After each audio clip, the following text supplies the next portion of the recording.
Face à la gravité de la situation et en conformité avec les dispositions constitutionnelles, je décrète l'état d'urgence sanitaire au Togo pour une période de 3 mois.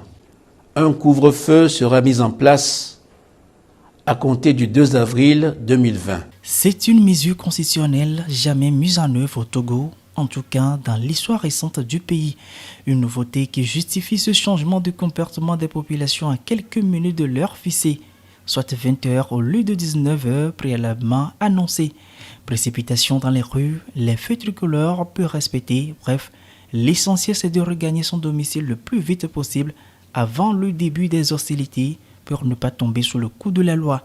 La mise en garde du gouvernement étant très stricte.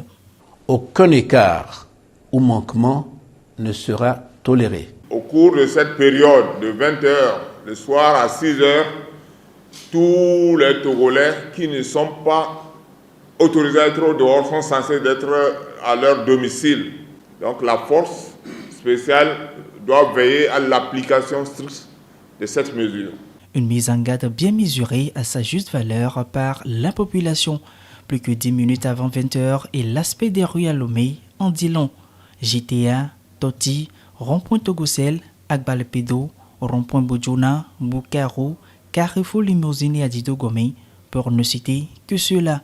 Pour veiller au respect de cette mesure, une force spéciale anti-pandémie de 5000 hommes et femmes de la gendarmerie, de la police et des forces armées togolaises a été créée par décret présidentiel. Ces nouvelles dispositions ne sont pas sans conséquences sur les heures de travail dans les administrations publiques, désormais fixées de 9h à 16h. Le couvre-feu ne concerne pour le moment que le Grand Lomé. Il pourra éventuellement s'étendre aux autres localités du pays si nécessaire.